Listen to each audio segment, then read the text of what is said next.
इस वीडियो में हम बात करेंगे सहारा स्कैम की।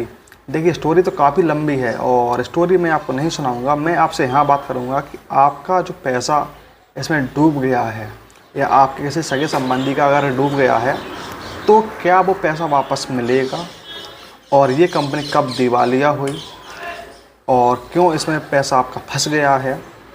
ठीक है, इन सभी चीज़ों के बारे में बात करूँगा। ये कंपनी कुछ साल पहले, आज से 10-15 साल पहले बहुत अच्छा परफॉर्म कर रही थी और अभी ये दिवालिया हुई है। तो पहले तो अच्छा रिटर्न दे रही थी, तो अभी आपका क्या ऐसी परेशानी आ रही है जो अभी आपका पैसा इसमें नहीं मिल पाएगा। स्टोरी पर मैं नहीं जाऊंगा, स्टोरी काफ़ी लंबी है। और एक मैं आपको मेन चीज़ बता देता हूँ, इसके जो ऑनर थे इस कंपनी के वो थे सुब्रता रॉय। उन्होंने इस कंपनी की स्टार्टिंग की थी आज से 30 साल पहले। वो उस समय पर जो गरीब मजदूर लोग होते हैं ना, उनसे दिन का 1-1 रुपये लेते थे और उनसे ये वादा करते थे कि आपको आने वाले समय में बहुत अच्छा रिटर्न मिलेगा। ऐसे करते करते ये धीरे धीरे बहुत बड़ी इनकी कंपनी बन गई। ठीक है, ऐसा लेते गए, इधर से पैसा लिया उधर दे दिया, इधर से लिया उधर दे दिया, ये ऐसा करते गए और बहुत बड़ी इनकी कंपनी बन गई। ये इंडियन टीम को इन्होंने स्पॉन्सर किया था। अगर आपने देखा हो तो इंडियन जर्सी पर लिखा होता था सहारा इंडिया, इनकी फ़्लाइट उड़ी इनकी। तो इस कंपनी ने काफ़ी तरक्की की, ऐसी बात नहीं है। अब गलती कहाँ हुई इस कंपनी से? गलती हुई 2014 में। ये कंपनी जब इतनी बड़ी हो गई तो इन्होंने सोचा कि अब हम अपने आप को स्टॉक मार्केट में भी लिस्ट करते हैं, यानी अपना IPO लाते हैं और शेयर मार्केट की दुनिया में भी घुसते हैं। इन्होंने IPO अपना निकालने का सोचा और सेबी के पास गए, अपनी कंपनी की पूरी डिटेल लेके सेबी के पास गए और सेबी ने वहाँ इस कंपनी को पकड़ लिया। ये तो बहुत बड़ा फ्रॉड है, ये स्कैम कर रहे हैं ये लोग।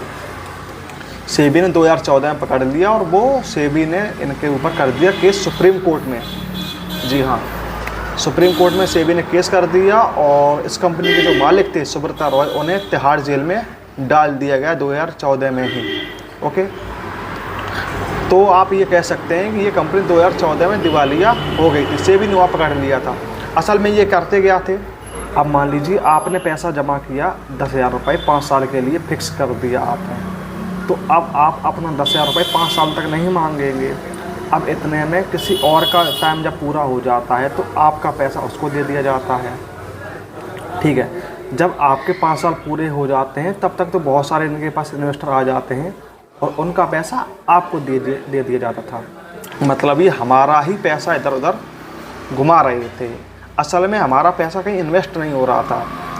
जो ये कंपनी होती हैं जैसे LIC, म्यूचुअल फंड और जितनी भी कंपनी हैं, ये हमारा जो पैसा लेती हैं ये कहीं इन्वेस्ट करती हैं। इन्वेस्ट करके जो रिटर्न मिलता है वो रिटर्न हमें दिया जाता है और उसमें से कुछ परसेंटेज इनका रहता है।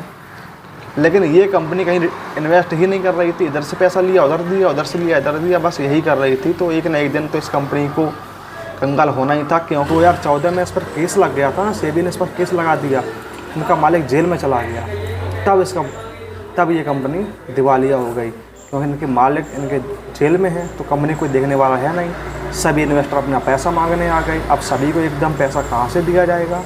कंपनी के पास खुद का पैसा खुद कोई है नहीं है, वही पैसा ये घुमा रहे थे। अब सभी एकदम पैसा मांगने आ गए तो यही कंपनी ये दिवालिया हो गई। तो जब सारे लोग एक कहानी चलती आ रही थी, अगर सारे लोग एकदम पैसा मांगने आ जाएं तो पैसा कहाँ से आएगा? तो ऐसे ये कंपनी दिवालिया होगी 2014 में ही और आज तक हमारे लोगों के पैसे दिए जा रहे हैं। अब ठीक है, गवर्नमेंट निकलवा रही है पैसे, जैसे हो रहा है वैसे निकलवा रही है गवर्नमेंट। आज तक इसका पेमेंट हो ही रहा है और अभी फ़िलहाल एक मुहिम भी चालू हुई है। तहसीलों में पैसे जो फार्म भर के 3-3 फ़ोटोकॉपी करके, पॉलिसी की फ़ोटोकॉपी, आधार कार्ड की, पासबुक की, सबकी फ़ोटोकॉपी करके जमा करवाए जा रहे हैं। ये बेसिकली कोई मतलब गारंटी नहीं है कि आपके पैसे मिल जाएंगे, लेकिन ये आपसे जमा करवाए जा रहे हैं कि ताकि सरकार के पास बात पहुंच सके कि इतने इन्वेस्टर थे, इतना घोटाला हुआ है। अब चूँकि देखिए, अगर कुछ फ्रॉड हुआ है तो इसमें गलती कहीं ना कहीं सरकार की भी है, क्योंकि जितनी भी कंपनी होती हैं सभी सरकार से रजिस्टर्ड होती हैं। अब मैं आपको एक बहुत ही अच्छा एग्जांपल देता हूँ। मान लीजिए आप किसी स्कूल या कॉलेज में आप पढ़ रहे हैं, आपने वहाँ से 12th या हाई स्कूल पास की। अब आपको पता चलता है 1 साल बाद कि वो स्कूल तो फर्जी था, लेकिन आपका रिजल्ट बाकायदा इंटरनेट पर आया, आपके हाथ में भी रिजल्ट है। लेकिन आपको बाद में पता चलता है कि वो स्कूल तो कोई फ्रॉड कर रहा था, स्कैम कर रहा था, तो इसमें आपकी क्या गलती है? आप तो हाई स्कूल पास कर चुके हैं ना। तो ऐसा ही है, वो जो कॉलेज था वो सरकार ने रजिस्टर्ड किया था, तभी आपका एग्ज़ाम हुआ, तभी आपका रिजल्ट आया। ऐसे ही इन सभी कंपनी को, जैसे PACL है, कल्पतरू है, सहारा इंडिया है, और भी जितनी बहुत सारी कंपनियां थी, जितनी भी कंपनियां हैं, जितनी भी डूबी हैं, कहीं ना कहीं सरकार ने इनको रजिस्टर्ड किया था। और सरकार को देखना चाहिए था कि ये कंपनी क्या कर रही है, क्या नहीं। और सही बताएं तो हम सरकार से अपना पैसा मांग रहे हैं, हम इन कंपनियों से अपने पैसा नहीं मांग रहे हैं, हम सरकार से मांग रहे हैं कि इसमें इन्वेस्टर की क्या गलती है। आप समझ रहे हैं ना बात को? इसीलिए एक आवाज़ उठाई जा रही है कि हमारा पैसा हमको वापस दिलवाया जाए। आई होप कि आप समझ गए होंगे। अब देखिए, वीडियो बहुत लंबी हो चुकी है, इसीलिए मैं सहारा इंडिया की कहानी पर नहीं गया। अगर मैं आपको कहानी सुनाने बैठता तो आराम से 10 मिनट की वीडियो और बढ़ जाती, यानी कि 15 मिनट की वीडियो आराम से हो जाती। और लास्ट में मैं आपको बता दूं, जो सहारा इंडिया के जो ओनर थे, नाम मैं वीडियो लास्ट तक भूल गया हूँ, शुरू में मैंने बताया था, वो अभी भी तिहाड़ जेल में ही हैं। जी हाँ। और बाकी हम इस वीडियो को यहीं ख़त्म करते हैं। अगर आपने इस वीडियो को लाइक नहीं किया अभी तक तो आप कर सकते हैं, और अगर आप नए आए हैं हमारे चैनल पर तो आप सब्सक्राइब भी कर सकते हैं, क्योंकि मैं आपके लिए रोज़ ऐसी वीडियो लाता रहता हूँ और आपको कुछ नया नया बताता रहता हूँ और सिखाता रहता हूँ। तब तक मैं मिलता हूँ आपसे किसी और वीडियो में, तब तक के लिए जय हिंद, वंदे मातरम।